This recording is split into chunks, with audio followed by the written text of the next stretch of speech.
نوروزا ما إيصال راسي نوروزك وبإيش وألم به جبرجة أب نوروز بسرمدهات قال لك تش بسرمدهات قال لك إيش بسرمدهاتي سروج آوا إيرو وقت أم بيجن عورك طاري بسرمدهاتي جبرجة أسيري ما برد دستي حكومتها دمكيد ماني ويهم يك جيجي قال لك تشتيمه ولو دناف هف دمانه راسي امي نوروزا خو امي بكن ان شاء الله اف نوروزا سركفتني به درباري قال لك تشون مثلا بيجن شهيد فينا فيت بربون اسيري ما خورتي ما كاتشي ما يعني كزيه كاتشي ما هاتن جاكرن يعني اف نتشتكي هندكي او كزيه جايروي بفن ميناك دهن دري نوروزا ايصال ده هزي ميجن وصازيه ما تشتاقي ام دخوازن تشتي ما جي ما افشو رشا ما كيرش بوق ام ازاد بن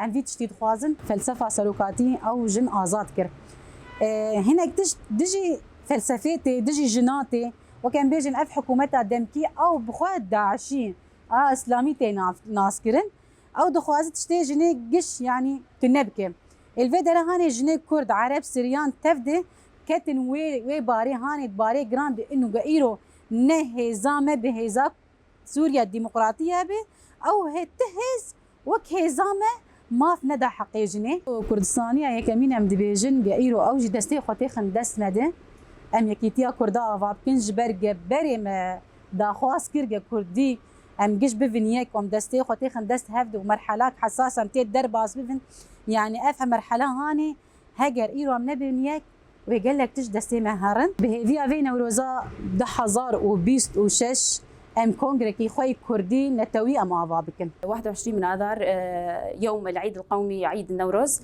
نهنئ اخواننا الاكراد خاصه نهنئ مناطق شمال شرق سوريا عامه بقدوم هاليوم. طبعا نحن نعرف انه هاليوم هو شعله للحريه، شعله لانتفاضه وتجديد عهد وميثاق الشعوب للحريه بشعله كاوى الحداد هي اللي راح تنير هالطريق قدامنا. طبعا كما معروف انه هاليوم النوروز هو ما يوم مثلا حصرا على المكون الكردي، هو حصر لاي شعب يقوم ضد الظلم، ضد الهجمات، ضد السلطويه، ضد الدكتاتوريه.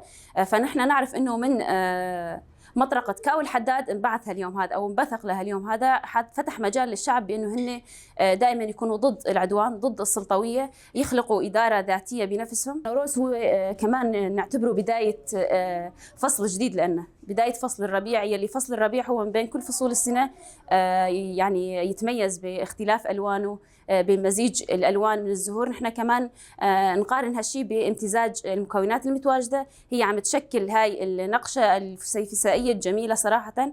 فنحن نعتبر كل لون وكل ورده هي مكون او الشخص او طائفه كانت ضمن هالمناطق شمال شرق سوريا.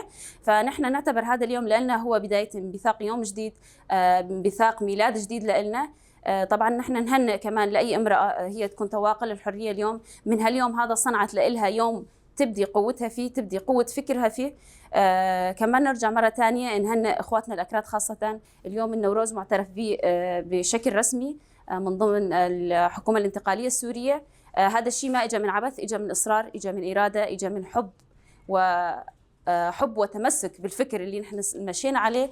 نحن كمكون عربي كمان نهنئ اخواتنا الاكراد. طبعا اليوم نحن كمان ضمن النوروز نحن نشاركهم افراحهم حتى نبين للشعب الكردي انه نحن كمان متضامنين معكم قلبا وقالبا.